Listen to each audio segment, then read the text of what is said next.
Muy buenas noches a todas las personas que siguen nuestro programa Política para Todos y Todas. Como ustedes saben, estamos en una coyuntura muy especial. Por un lado, estamos en la discusión, en el debate, en la reflexión, en el mayor conocimiento que podamos tener sobre el contrato que el gobierno nos ha planteado que va a firmar con Minera Panamá, que es la filial de First Quantum Minerals. Y el otro tema que es importante, que hace parte de la coyuntura en este momento, es el proceso electoral. Así que vamos a trabajar estos dos temas. Para ello vamos a tener una persona distinguida de la Universidad de Panamá.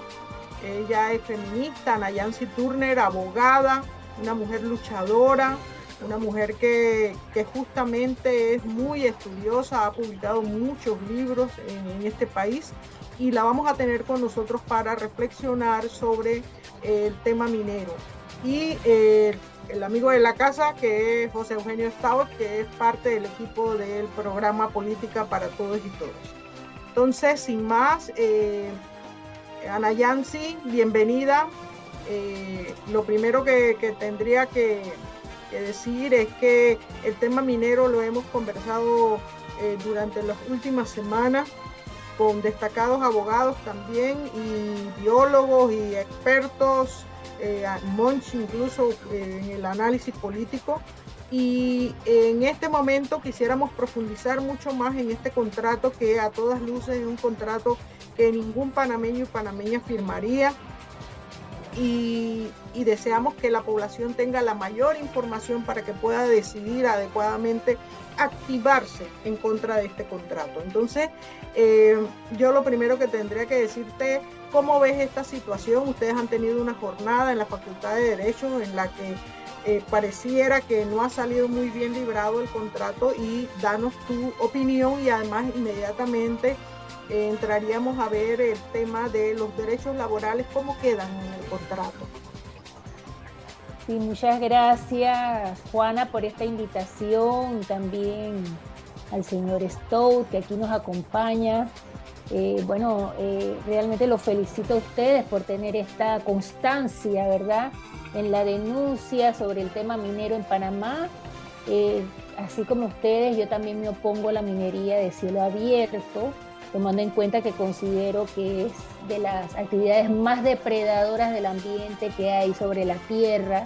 Y en ese sentido hemos abogado años anteriores porque se establezca una cláusula constitucional a través de una constituyente, ¿verdad? Una cláusula donde se prohíba la minería a cielo abierto, tal como ha pasado en otros países de la región, caso Costa Rica, El Salvador, Honduras, hasta Canadá. Imagínense, Canadá, que bueno, tenemos estas empresas canadienses que son extractivas, Canadá, Australia, algunos estados de Estados Unidos, algunos estados de Argentina, la República Checa, Grecia, etcétera, que prohíben taxativamente la minería a cielo abierto. Entonces, en general, pues yo venía escuchando a diversos especialistas, sobre todo en el tema ambiental, hablar de que este contrato era peor que el Hey Uno Barilla, en el sentido de conculcar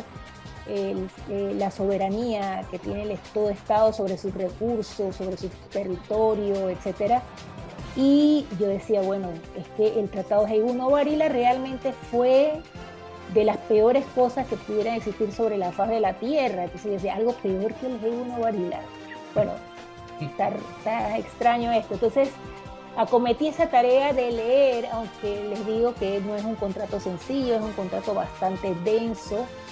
Y bueno, ya sabemos que los abogados tenemos mucha habilidad para hacer redacciones, sí, tratar de dar una imagen de cosas positivas, pero la letra menuda que se dice, ¿no? Esa letra menuda que conlleva muchas concesiones a la minera. Entonces, después de hacer todo este ejercicio, y que todavía nos falta porque no hemos concluido en algunos aspectos, estamos casi concluyendo lo mismo, ¿verdad? Entonces, en ese sentido, yo me podía analizar, por ejemplo, el tema de que con el Tratado de Heybuno-Varila se estableció un enclave colonial en el territorio panameño, no un enclave norteamericano.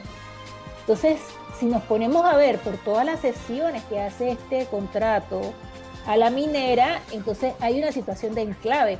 Y no solo a partir de este momento, sino desde antes, en 1997, cuando se negoció el contrato ley anterior, porque estamos hablando, y yo misma fui parte en algún momento de los activistas que viajábamos a Coclecito a solidarizarnos, cuando estaban en una etapa de exploración, a solidarizarnos con los residentes que se oponían a la apertura de la mina.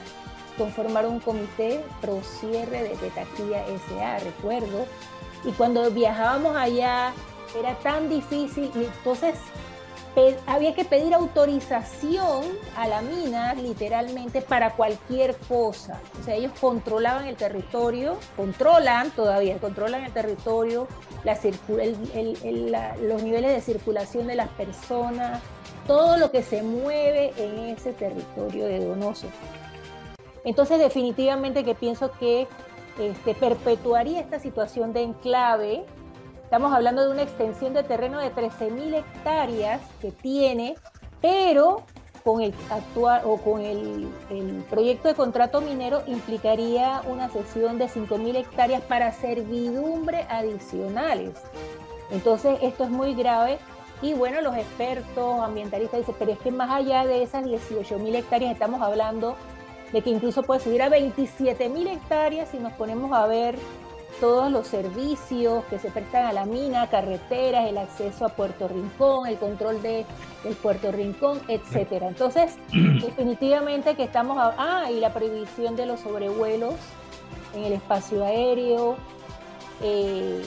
la exoneración que tiene de impuestos la actividad minera, que pueda desarrollar otras actividades económicas y comerciales, inclusive ahí dice establecer un centro comercial, establecer cines, por ejemplo, más allá de la actividad extractiva. Entonces, definitivamente que legitimaría un enclave al modo de lo que fue la zona del canal con el Tratado de Heybuno-Varila. Por otro lado, tiene un vicio de origen este contrato, y es que la Corte declaró inconstitucional el contrato ley anterior, ¿verdad?, por no haber ido a una licitación pública. Entonces, ¿cómo es que el presidente negocia directamente con la misma empresa que está explotando el recurso sin ir a licitación? O sea, eso no tiene una lógica, no tiene ni pie ni cabeza, o sea, viene de un fallo de inconstitucionalidad. Entonces, ¿cómo es posible que estés cayendo en los mismos vicios que señaló la Corte en su momento? Bueno, entonces eso es en sentido general. Bueno, y en conclusión, definitivamente que yo abogo porque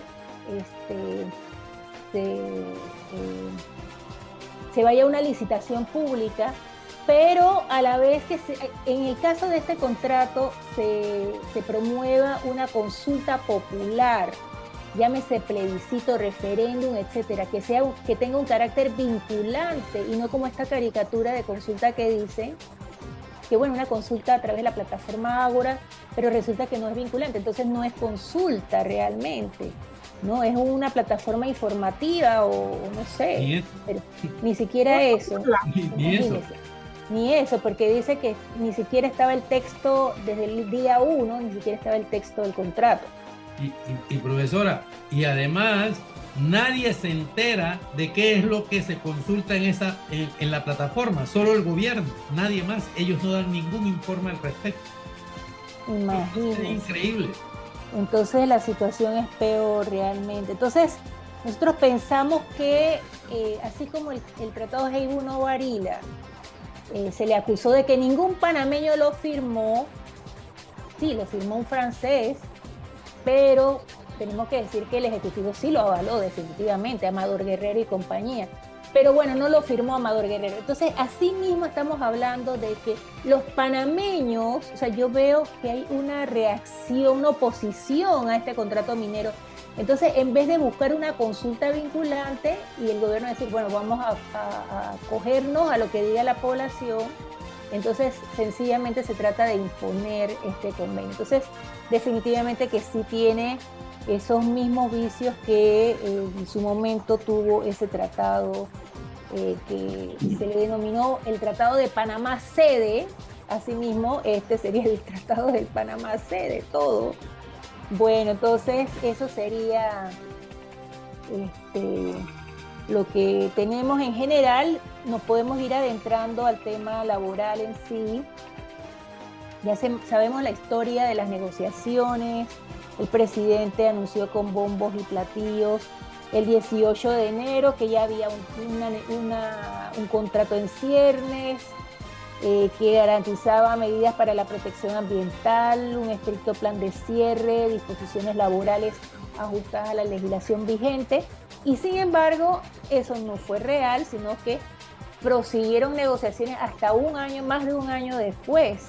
Entonces, el 8 de marzo de este año, 14 meses después, el gobierno anuncia la finalización de las negociaciones y el finiquito de un contrato final, el cual debe ser sometido, ya sabemos, al Consejo de Gabinete, la aprobación de la Contraloría, de la Asamblea.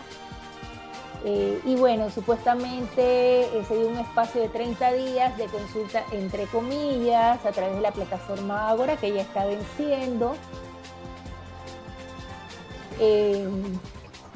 Bueno, en su momento la ministra de Trabajo, o sea, en esa misma fecha en que el presidente hace este anuncio, la ministra de Trabajo dice que el contrato garantiza el estatus laboral de los trabajadores de esta empresa tal como lo establece el Código de Trabajo y las normas internacionales. Bueno, ahora vamos a demostrar que no es cierto, o sea, la mano de obra de esta mina no se va a regir por el Código de Trabajo de una manera con prelación, sino que es el contrato minero que tiene sus propias normas laborales que van a estar por encima del Código de Trabajo. Ya lo vamos a ver. Entonces, pues ella señalaba que el contrato tenía 6 cláusulas que establecían la reglamentación del Código de Trabajo en lo relativo a porcentaje de mano de obra extranjera. No es cierto, o sea, el código dice un porcentaje y el contrato va más allá de ese porcentaje. Dice que también el contrato fijaba las oportunidades de formación y capacitación, garantizando que puedan generarse nuevas oportunidades de inserción para personal panameño, cuestión que no está muy precisa que digamos. Bueno, eso fue lo que dijo la ministra en su momento. Tengo que recalcar que algún sector sindical, porque hay varios sindicatos en la minera, que algún sector sindical ha señalado que no se le tomó en cuenta, o sea, que a los trabajadores no se le tomó en cuenta a la hora de las negociaciones y que están en estado de alerta. Entonces, eso es significativo porque si estamos hablando de una mano de obra significativa ya, ¿cómo es posible que no se le haya tomado en cuenta? Es más, en algún momento hubo un cierre de la mina cuando estaba administrando Petaquilla Gold, donde precisamente una de las causas del cierre fue el incumplimiento con el pago de prestaciones laborales de esa mano de obra, incluyendo cuotas de seguro social. Entonces, definitivamente que hay que tomar en cuenta los intereses de los trabajadores a la hora de hacer las negociaciones. Bueno, una primera aclaración en cuanto al tema de la fuerza laboral. Aquí me decían algunos compañeros de la facultad, es que a ciencia cierta no se sabe de cuánto es la mano de obra, porque en diversos momentos dicen una cifra, después dicen otra. Bueno, yo me basé en una información que nos dio uno de los sindicatos y nos señalaba que se calcula la mano de obra en la empresa minera en 4.100 trabajadores, ¿no? Y que las contratistas y subcontratistas de 7.000 a 8.000 trabajadores. Y ojo con esto, porque se habla que, bueno, 11.000 trabajadores que se van a beneficiar, etcétera, etcétera. Entonces, nos decía, vamos a hacer una distinción esos 4.100 que contrata directamente Minera Panamá S.A., el 90% tienen contratos indefinidos, es decir, tienen una permanencia en el empleo. Pero esa mano de obra que contratan los contratistas, valga la redundancia, contratistas y subcontratistas, de 7.000 a 8.000 trabajadores, la mayoría tiene contratos por tiempo definido y por servicios profesionales. ¿Esto qué significa? Que se están encubriendo relaciones de trabajo con esta modalidad de servicios profesionales para evitar pagar prestaciones laborales a los trabajadores que señala el Código de Trabajo. Entonces, evadiendo este pago.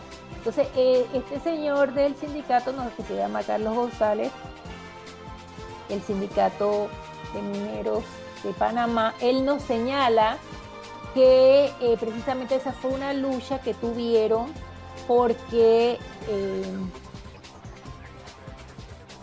nos hablaba de que ellos demandaron, o sea, como tenían contrato por tiempo definido, que encubría relaciones indefinidas, entonces se terminaba el contrato y iban para afuera los trabajadores. Entonces ellos tuvieron una lucha por el reintegro de estos trabajadores alegando que tenían permanencia. Entonces, como ganaron esa lucha, entonces la empresa se vio obligada a generalizar la contratación indefinida en la empresa, ¿no? O sea, por eso el 90% es indefinido en la empresa minera. Pero la situación de los contratistas y subcontratistas es otra cosa. Incluso nos habla de que no hay sindicatos, no hay convención colectiva, hay salario mínimo legal, no hay salario convencional, no se respetan las condiciones laborales. Entonces, una cosa es los que están en la minera y otra son los que trabajan para las contratistas y subcontratistas. Bueno, entonces, aclarado esto, vamos a pasar a ver las cláusulas laborales en el proyecto de contrato minero, que van de la cláusula número 20 a la 24 y a examinar la cláusula 37. En la cláusula 20 se habla de que las relaciones de trabajo en esta actividad extractiva se rigen por las normas del Código de Trabajo. Dice, salvo los aspectos regulados en el contrato minero en materia laboral que tendrán prelación por sobre el código. Entonces aquí tenemos que claramente se dice, estas normas laborales del contrato están por encima del código, ¿no? Entonces, aquí llamamos la atención porque la idea del Código de Trabajo, cuando se aprueba inicialmente en 1972, es que se aplique a todas las relaciones de trabajo que hay o que se establezcan sobre el territorio nacional. Pero a partir de los años 80 para acá, entonces con el tema de la llamada flexibilización laboral, que es una corriente que lo que busca es desproteger a los trabajadores, ¿no? Cuando se profundiza esto del neoliberalismo, los gobiernos neoliberales en nuestros países y las exigencias de los organismos internacionales de flexibilizar las normas laborales, entonces nos encontramos con que segmentos importantes de la actividad económica, sobre todo aquella en la que incursionan las transnacionales, se le establece una situación de excepción en cuanto a la aplicación del Código de Trabajo. Entonces, estamos hablando, por ejemplo, de los trabajadores del mar y en las vías navegables. Curiosamente, Panamá tiene la flota naviera más grande del mundo, con banderas de conveniencia, ¿no? Entre comillas, o sea, banderas de conveniencia, pero no existe la obligación de contratar mano de obra panameña en estos barcos. O sea, con un porcentaje definido, sino que se habla, la contratación de mano de obra panameña tendrá prelación, pero eso no dice nada. Entonces, el tema de las zonas francas, hay una legislación aplicable exclusivamente a las zonas francas, donde no se aplica el Código de Trabajo en determinadas áreas. Los llamados centros de llamadas también, o call center. Las multinacionales dedicadas a la manufactura tampoco tienen sus normas propias. Entonces aquí estamos hablando de otro segmento, que es el tema de la minería, donde habrían normas propias que excluirían la aplicación del Código de Trabajo. Entonces esto está muy claro. En la cláusula 20 también se habla de que En la cláusula 20 se habla del llamado porcentaje para contratar personal extranjero. Entonces fíjese que el Código de Trabajo habla de que en desarrollo de la Constitución política, ¿no? Porque la Constitución dice se protege la mano de obra de los nacionales, no podrá rebajarse las condiciones de los trabajadores nacionales con la contratación de mano de obra extranjera. Entonces allí el Código de Trabajo dice el porcentaje de contratación de mano de obra extranjera solo podrá ser hasta el 10%. Pero si se trata de trabajadores técnicos, entonces es hasta el 15%. Claro que ahí establece una situación de excepcionalidad. Dice, en caso en que el Ministerio de Trabajo considere necesario elevar este porcentaje más allá del 15%, lo podrá hacer, podrá autorizar esto siempre que se lo justifique la institución pública de que se trate. Unas excepciones de otro tipo que no están bien porque dejan a la autoridad la prerrogativa de decidir subjetivamente cuándo aumenta ese porcentaje. Bueno, entonces aquí en esta cláusula 20 nos dice que tanto Minera Panamá como las afiliadas, contratistas, subcontratistas podrán emplear personal extranjero ejecutivo, especializado o técnico hasta el 15%. Sí, es lo mismo el Código de Trabajo hasta allí. Pero establece entonces excepciones. ¿Cuáles son las excepciones? Dice, para actividades especiales, ejecución de planes de contingencia, mitigación, mantenimiento preventivo, así también cuando se trate de expansiones y nuevas inversiones, este porcentaje puede aumentar en un 10% adicional. O sea que estamos hablando de 25% de mano de obra extranjera. Pero después dice, en el caso de las contratistas y subcontratistas que sean proveedoras de equipos o de procedimientos técnicos, etcétera, entonces sus trabajadores serán contabilizados como parte del número de los trabajadores de la minera. Fíjese, entonces aquí es donde nosotros vemos una situación totalmente irregular, porque si la contratista tiene 200 trabajadores, el 25% de 200 es 50, ¿verdad? Pero si tú dices, no, es que lo vamos a contabilizar sobre la base de la totalidad de trabajadores de la minera, ya dijimos que tienen 4.500, digamos que sean 4.000, el 25% de 4.000 es 1.000. Entonces de repente todos los trabajadores de esa contratista que tienen 200 pueden ser extranjeros. O sea, porque vas a contabilizar sobre la base de la totalidad de los trabajadores de la minera. Entonces, ¿eso qué es? O sea, es una cuestión muy extraña. Entonces,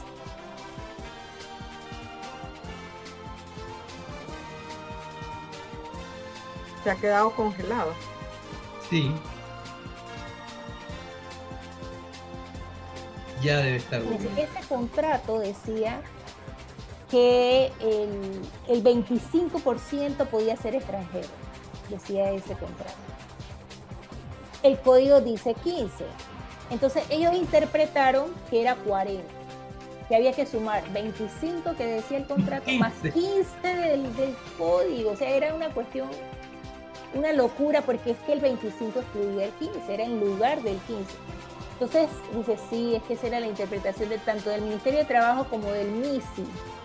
Entonces esto del porcentaje, fíjese, es muy importante, porque una cosa es lo que dice la norma y otra cosa es la realidad. Entonces en la realidad siempre se sobrepasan estos porcentajes. Por ejemplo, en la época en que se cerró Minera Petaquí S.A. 2014, se hablaba de que el 90% eran trabajadores extranjeros. No sé si ustedes recuerdan en ese momento, y que ponían los videos y estaban muchos filipinos, se contrató muchos filipinos allá. Entonces incluso alquilaban hoteles en Panamá para que pasaran los fines de semana, porque no tenían viviendas acá de familiares ni nada por el estilo. Entonces se congeló de nuevo.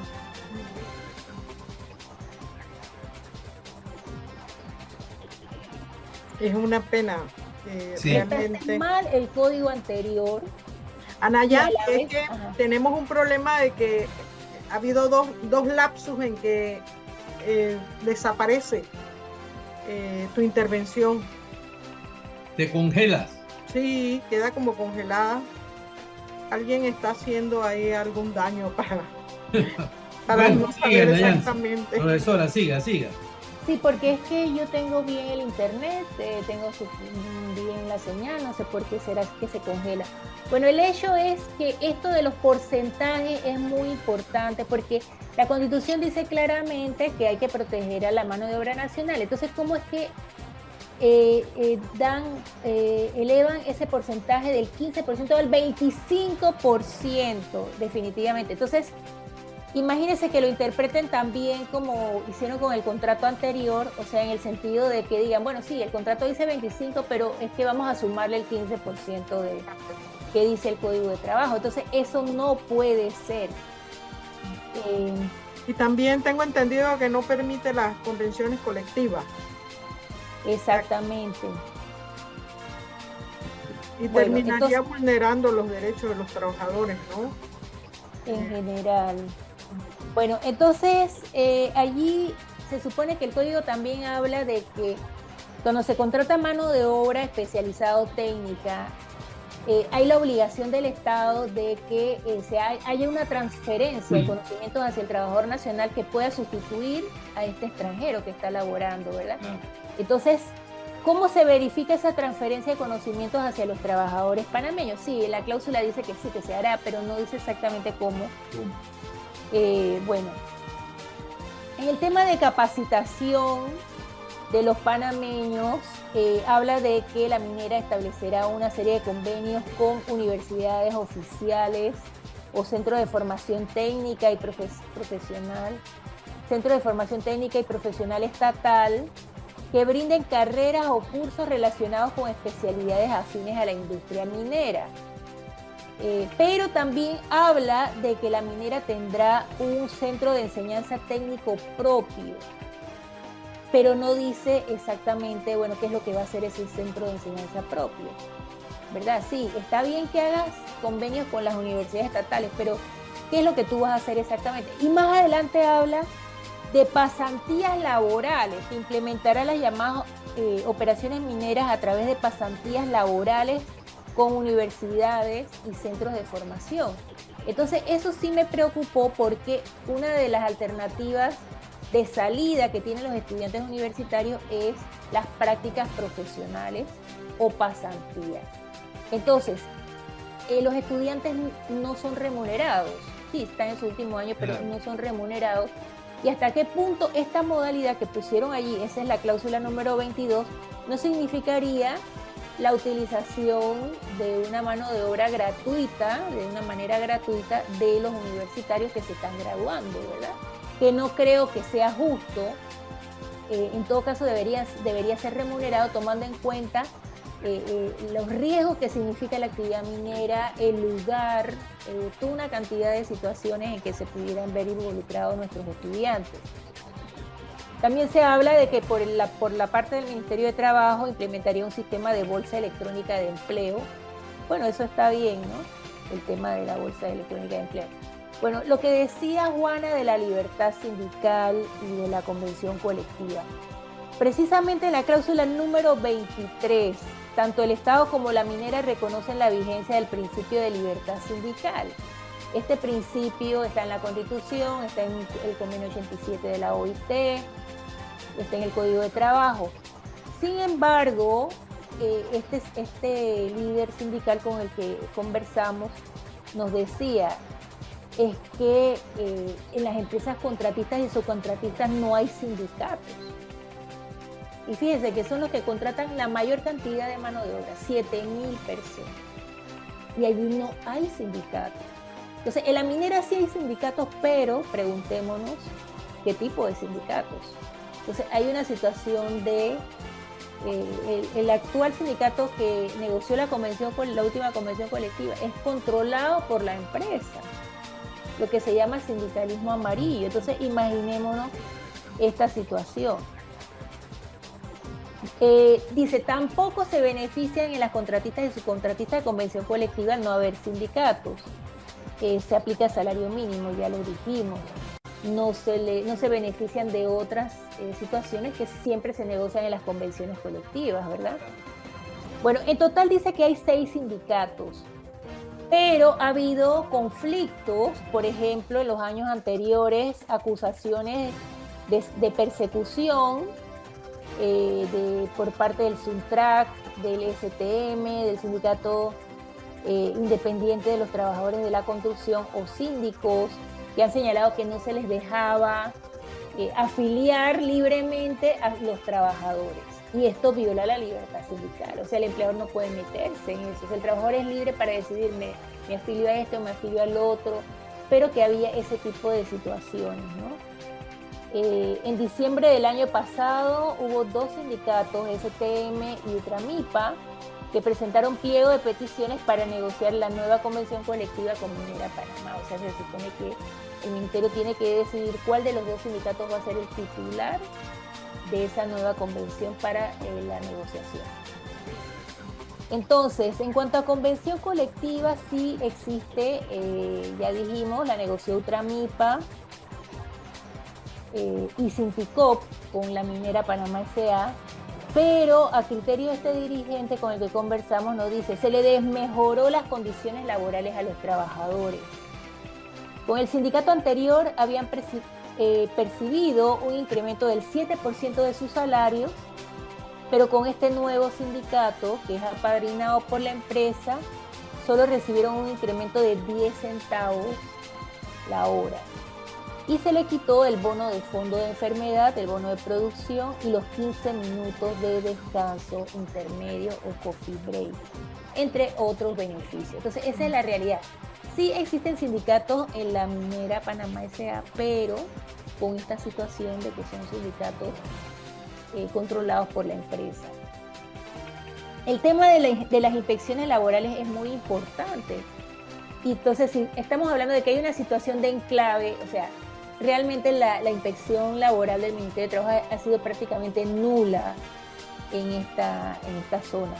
Entonces, la cláusula del nuevo contrato, la número 24, habla de que el Ministerio va a mantener una Dirección Regional Especial de Trabajo en Penonomé.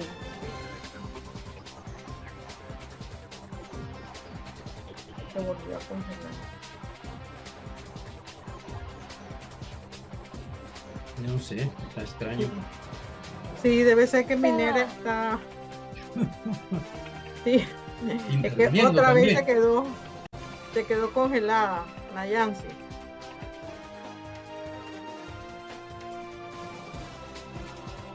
6 funcionarios para que realice verificación de cumplimiento de las normas ambientales, laborales y mineras. O sea, 3 ámbitos totalmente diferentes y solo 6 personas, ¿no? El Estado va a sufragar los gastos, las instalaciones, los dormitorios, los salarios, la minera va a proporcionar el lugar, pero nos llama la atención que hay ahí las letras pequeñas que dice que si el Estado quiere aumentar ese número de personas, tiene que presentarle una solicitud a la minera. Tiene que pedirle permiso. En pocas palabras, la cual podrá objetar, ese aumento del número de personas.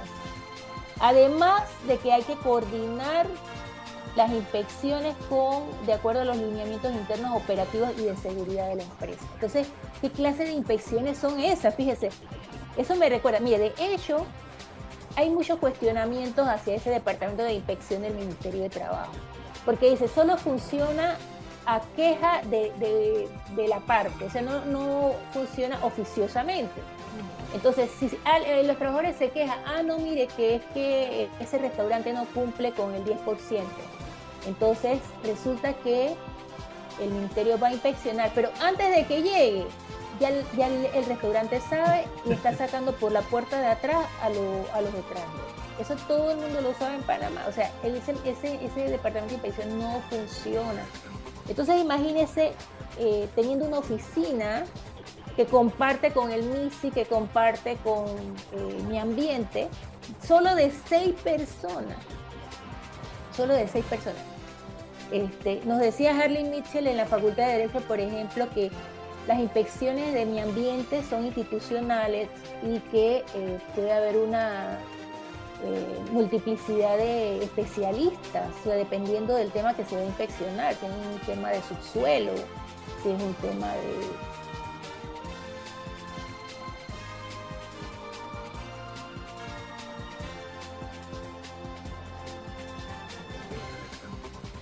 Y se congela. In situ, con estas 6 personas que, o sea, están sujetas a la autorización de la empresa. Realmente esto es totalmente ridículo, ¿verdad? Bueno, entonces hay otra última cláusula.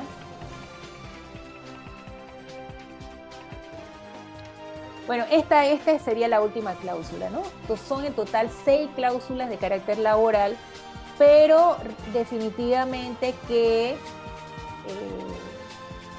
dejan en entredicho la situación de soberanía que debe tener todo Estado sobre su territorio, la protección a sus nacionales,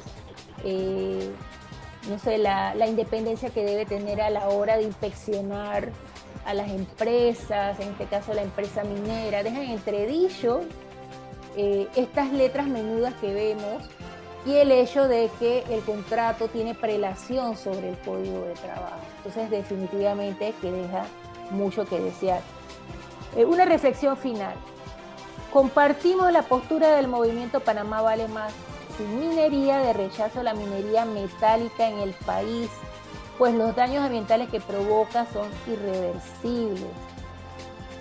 Legalmente lo que procede es una licitación, ya lo dijimos, tal como lo definió la Corte Suprema de Justicia en su momento, y en todo caso una consulta pública enteramente vinculante o un referéndum, tal como lo señaló, fíjense, hasta el propio Procurador General de la Nación le pidió al ministro de Comercio, oye, que trata de hacer una consulta vinculante, pero se le ha ignorado. Sí, dice, bueno, entonces eso es para finalmente señalar nosotros, que no se diga que el contrato minero fue un contrato que no gozó de la aquiescencia del pueblo panameño, tal como pasó con el Bruno Bari. Lo dejaría allí Juana y José, pero bueno, esas son nuestras consideraciones en torno al tema laboral. Gracias, Ana Yancy. Bueno, el tiempo corre y nosotros entonces también nos ponemos a correr con el programa.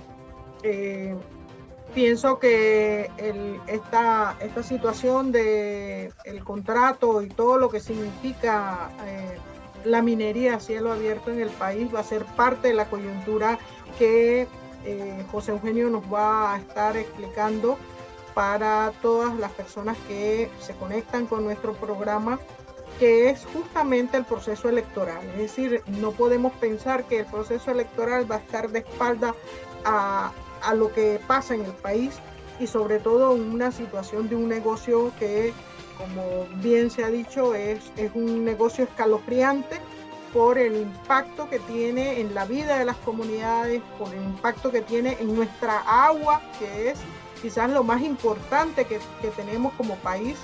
Y definitivamente que en el proceso electoral estas son cosas que tienen que estar, y no como siempre se ha dicho, ¿no?, demagógicamente, ¿no?, que todo el mundo va a tener agua, pero sucede que es cuando peor situación existe. Entonces, José Eugenio,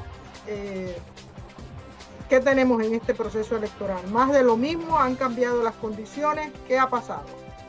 Bueno, el proceso electoral es un tema amplio y complejo, y en estas elecciones va a ser mucho más complejo. Yo voy a enfocarme en un aspecto muy importante de este proceso, que es lo que yo defino como la crisis del partido más grande que tiene el país, que es la crisis del PRD. Esto tiene un impacto muy importante en todo el desarrollo electoral y político del país. Quiero empezar dejando claro o estableciendo cuáles son las circunstancias extraordinariamente especiales de este proceso electoral. En 1994, en esas elecciones hubo 7 partidos. Eso fue una cosa tremenda. Bueno, pues en esta ocasión son 9 partidos legales: el PRD, el Cambio Democrático, Realizando Metas, el Panameñista, Otro Camino Panamá, el Molirena, el País, Alianza y Partido Popular. 9. Y hay que agregar a ello 3 candidatos de libre postulación, lo que hacen 12. Y hay que agregar a ello que hay un recurso ante la Corte Suprema que dice, oye, ¿por qué 3? Todo aquel que cumpla el mínimo exigido para ser candidato debe ser contemplado. Eso significa que se agregarían como mínimo 2 más. Es decir, que estamos ante la posibilidad de encontrarnos con 15 candidatos a la presidencia, 15 partidos, vamos a decirlo así, para repartirse el gran pastel que es las elecciones. Esta es la situación. Dentro de esa situación tan compleja, ¿verdad?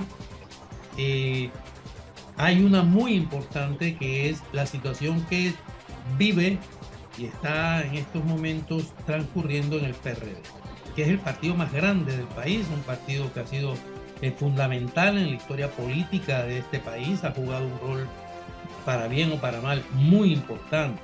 Bien, veamos, ¿cuál es la situación interna del PRD? En primer lugar, el PRD tiene 3 candidatos, bueno, tiene 7 candidatos, pero 3 candidatos oficiales con posibilidades de lograr la candidatura presidencial en las primarias, que son el vicepresidente, el señor Gabriel Carrizo, el señor Cristiano Adames, que es el presidente de la Asamblea, y el señor Pedro Miguel González, que ha sido un dirigente muy importante del PRD. Estos son 3 candidatos. Pero lo importante no es que sean 3. O sea, ayer un amigo me decía, no, pero si lo importante es que haya varios para que compitan. No, es que una cosa es competir y otra es enfrentarse. Son cosas distintas. El señor Pedro Miguel González acusa a la dirección del partido y al gobierno de ese partido, el gobierno PRD, de haber entregado los bienes y las riquezas nacionales a empresas transnacionales, al capital extranjero, ¿verdad? Y que esto tiene que ser modificado. Y acusa también a esa dirección, a la dirección del partido, al Comité Ejecutivo Nacional y al Consejo de Gabinete, al Gobierno Nacional, de haber llevado una política antipopular, ¿verdad?, salpicada de todo tipo de escándalos, de corrupción. Esto es lo que plantea el señor Pedro Miguel González, y viene sistemáticamente diciéndolo y profundizando en esa línea. Por su parte, el presidente de la Asamblea, Cristiano Adames, que es otro aspirante con posibilidades, lo que viene planteando sistemáticamente es que están persiguiendo a sus partidarios, que destituyen a sus partidarios, que ya no hay libertad dentro del PRD, que hay unas coacciones permanentes dentro del PRD a todo aquel que no se sume a la candidatura oficialista, que es la de Gabriel Carrizo. Entonces, ¿y cuál es la posición de Gabriel Carrizo? Pues es un verdadero misterio. No ha dicho absolutamente nada hasta el día de hoy. O sea, realmente es asombroso. Probablemente nos quiere sorprender con una muy buena y grata noticia, pero hasta ahora no ha dicho absolutamente nada. De verdad, es un caso curiosísimo. Pues bien, yo lo que digo es que estas 3 posiciones son incompatibles. Es decir, que las heridas que se han abierto ya a estas alturas no van a sanar. Eso es imposible, no van a sanar. Yo al menos lo veo así. Yo no veo cómo Pedro Miguel González, si llegara a perder las primarias, va a permanecer, va a darle un abrazo a Gabriel Carrizo y va a apoyar la candidatura de Gabriel Carrizo. Eso lo veo realmente muy complicado. ¿Qué va a hacer? No lo sé, hay que esperar.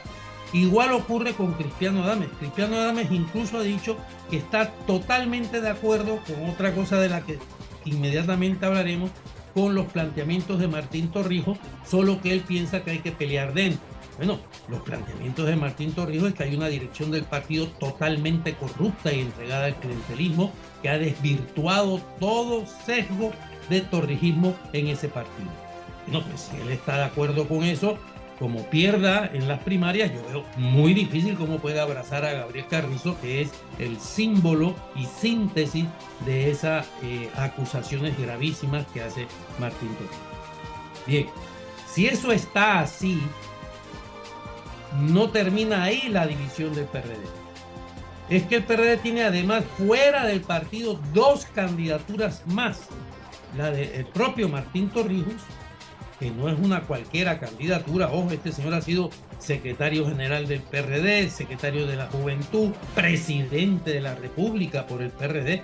O sea, no es broma que una personalidad así se candidatice desde fuera de su partido, con acusaciones gravísimas. Es decir, él da por perdido al PRD desde el punto de vista político, si no se hubiera candidatizado dentro. Y la otra candidata que va a ser seguro candidata a la presidencia de la República es la diputada Zulay Rodríguez, que tiene una disputa histórica, al menos durante este periodo presidencial, con el presidente del partido, Benicio Robinson. Por lo tanto, ella dice que ahí dentro ella es una perseguida, otra que alude persecución política dentro del partido, y se ha candidatizado por todo. ¿Qué significa todo esto? Esto significa que el candidato oficialista del PRD, que es el señor Gabriel Carrizo, que es lo digo candidato oficialista porque es el que apoya el gobierno y es el que apoya la dirección del partido, ¿verdad? Abiertamente, nada oculto.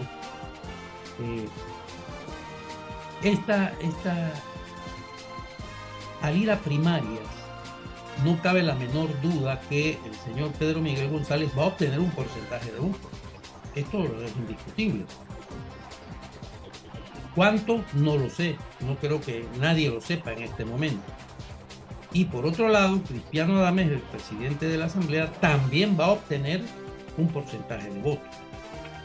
Como yo creo, y esto es una especulación, que el que va a ganar las primarias es el señor Gabriel Carrizo porque dispone de todo el poder del aparato del Estado, del aparato del partido y de un río de dinero que ya está corriendo, ¿verdad? Él va a ganar o puede ganar, pero con el menor porcentaje de votos de la historia del PRD, porque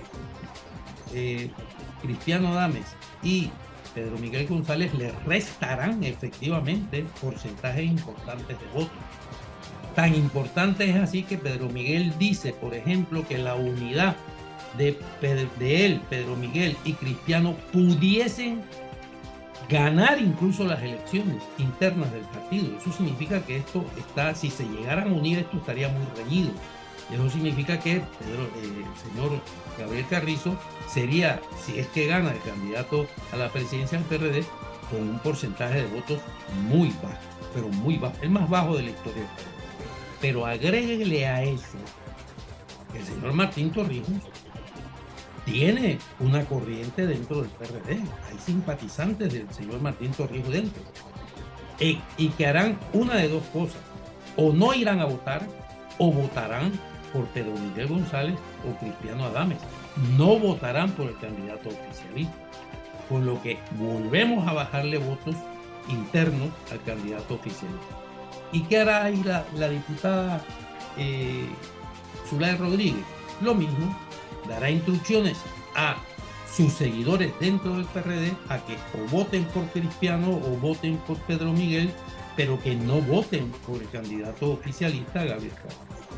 Eso vuelve a bajarle votos, porcentaje de votos a Gabriel Carrizo. O sea que podemos encontrarnos en una situación de verdad extraordinariamente inédita en la historia del PRD. Un candidato a la presidencia que con un apoyo muy débil de dentro de su partido. Esto por una parte. Por otra parte, tenemos que preguntarnos qué pasaría o qué puede pasar si efectivamente el señor Gabriel Carrizo logra imponer su candidatura y Pedro Miguel González y Cristiano Adames perdieran en las elecciones. Van a permanecer dentro del PRD. Eso está muy complicado. Las heridas son graves. Yo pienso que están infectadas, además, por definirlas de alguna forma. Y por lo tanto, yo no sé qué van a hacer. No tengo la menor idea. Pero es legítimo plantearse la posibilidad de que abandonen el PRD y o apoyen a Martín Torrijos o a otro candidato. Pero lo que parece muy difícil es que vayan a apoyar, después de estas acusaciones y de estos enfrentamientos, al candidato oficialista. ¿Qué es lo que nos está revelando esta situación? Nos está revelando una crisis de descomposición del PRD. Y esto no es nada novedoso. Ejemplos históricos hay innumerables. Esto le pasó al Partido de la Revolución Institucional de México, el PRI. Esto le pasó al Partido Socialista Francés, que era un gran partido. Acuérdense que tuvo presidentes como Mitterrand, ¿verdad? Que hoy es uno de los partidos más pequeños que existen en Francia. Esto le pasó al Partido Socialista Italiano, que desapareció, prácticamente ha desaparecido el Partido Socialista Italiano, a pesar de haber sido uno de los partidos fundamentales de la política italiana. También ocurrió lo mismo con el Partido Socialista Griego. ¿Por qué pasan estas cosas? Esto tiene una explicación. Cuando un partido surge expresando los intereses de sectores sociales específicos, como fue el Partido Revolucionario Democrático y como han sido los partidos socialistas, y rompe con esa representatividad porque se aleja de ella y rompe con ella, se desmorona. Fíjense que en cambio el Partido Socialista Obrero Español, que no ha roto con sus raíces, y el Partido Socialista Portugués, que tampoco ha roto con sus raíces, tienen vigencia política. Por eso yo digo que lo que está ocurriendo en Panamá es que estamos viendo en primera fila y a todo color el derrumbe del Partido Revolucionario Democrático, la descomposición de ese partido. Eso es lo que yo preveo. ¿Me puedo equivocar? Probablemente, soy humano, pero todos los elementos me indican que esa es la situación que vamos a encontrar. En otra ocasión, me gustaría explicar si sea eso cierto o no, eso qué significaría desde el punto de vista del voto electoral, de la votación, y qué ocurre con el tablero electoral de estos 9 partidos, probablemente 14 o 15 de 14, si la Corte dice que no, que todos los que pueden, que han llegado a la exigencia de los votos puedan ser candidatos exigencia de las firmas, perdón, puedan ser candidatos a la presidencia de la República. Aún así, si la Corte no se pronunciara, porque se pronuncia tarde, van a ser 12. Hay 12 posibles candidatos. Va a haber alianzas, evidentemente. ¿Quién con quién? Eso es muy temprano para poderlo predecir o analizar. Muy temprano, porque se tienen que cumplir una serie de factores. El cambio democrático, todavía faltan elecciones internas y hay que ver quién domina el partido, si va a ser Russo o va a ser Yanivel Ábrego. Hay que ver si el señor Martinelli efectivamente no es condenado en juicio. Sí, hay incógnitas que hay que despejar antes de poder, no digo yo predecir, pero sí analizar el tema electoral con cierto grado de seriedad. Esto es lo que yo les podría decir y de lo importante que es lo que está ocurriendo en el PRD. Muchas gracias, José Eugenio. Pienso que efectivamente estamos en un periodo electoral muy complejo y con mucha incertidumbre, ¿no? Por las candidaturas que todavía no terminan de... Y se me olvidaba algo importantísimo, referido al PRD y referido en términos generales. Ningún candidato del PRD se ha pronunciado en torno al tema de la minera, siendo su partido y su gobierno los que han planteado el tema minero. Ninguno se ha pronunciado. me corrijo porque quiero ser objetivo. El señor Cristiano Adames sí ha dicho que él todavía no había conocido el contrato, el propuesta de contrato, pero que si encontraba algo en contra de los intereses del pueblo panameño, él votaría en contra. Y Pedro Miguel sí ha dicho ya claramente, ¿verdad?, que ese contrato no satisface los intereses nacionales ni populares y que por lo tanto va a votar en contra. Pero el resto de los partidos y Gaby Carrizo, que es el candidato oficialista, no ha dicho una sola palabra sobre el contrato minero, lo que es gravísimo además. Claro, además están entre las pugnas interpartidarias en este momento, ¿no? Todo el mundo, como decía, hay un tablero que no está muy claro. Por ejemplo, el Cambio Democrático, que lo percibíamos a mediados del año pasado como que iban arrolladoramente, lo que vemos hoy es que eso se ha resquebrajado, el liderazgo del señor de Rux, y tiene una amenaza muy fuerte en Yanivel Ábrego. Que es Martinelli. Claro, claro, de quien está efectivamente detrás de ella, que es el señor Martinelli, ¿no? Y todavía también mucho más difícil de prever si es la situación del señor Ricardo Martinelli, ¿no? Entonces vamos a seguir tomándole el pulso a la situación política porque, bueno, es una decisión importante para todos los panameños y panameñas y todos tenemos interés en qué es lo que va a pasar y sobre todo por los graves riesgos que tenemos en este país que tienen que ver con la vida, el tema de la minera, el tema de la Caja del Seguro Social, el problema del empleo que cada vez es más caótico, o sea, hay una situación de precariedad tan fuerte y bueno, y qué hacen, ¿no?, nuestros gobiernos por resolver estos problemas. Entonces yo les daría un minuto más para sus conclusiones finales y para su despedida. Comienzo con Anayansi y bueno, agradecerles de verdad profundamente que estén con nosotros en este momento.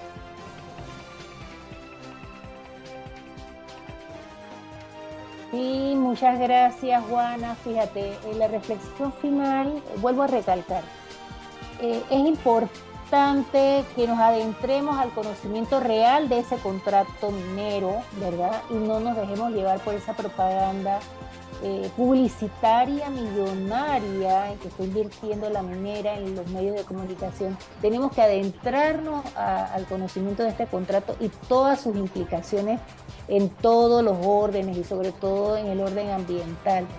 Entonces, por el otro lado, pienso que es importante que haya una consulta vinculante realmente al pueblo panameño donde éste decida si quiere o no. O sea, no es suficiente. Sabemos que la Asamblea Legislativa no es representativa de la población, tomando en cuenta todos los escándalos de corrupción que ha habido.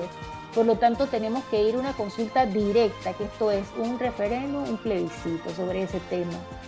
En lo particular, ya manifesté que pienso que debe prohibirse la minería a cielo abierto en Panamá por su carácter totalmente contaminante y que no se pueden revertir esas consecuencias que deja sobre el ambiente, ¿no? Entonces, bueno, esa sería mi reflexión final. Muchas gracias, José Eugenio. Sí, bueno, mire, el país está transitando una situación realmente compleja, grave, con problemas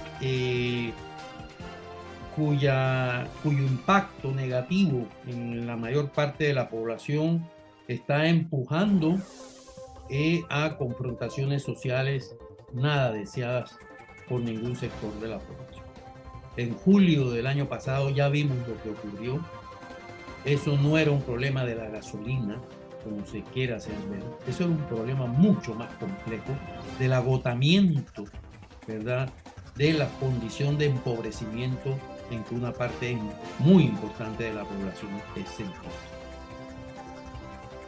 En estas elecciones, lamentablemente, yo todavía no veo luz en ese túnel, que nos indique si vamos a seguir avanzando hacia el país de sálvese el que pueda,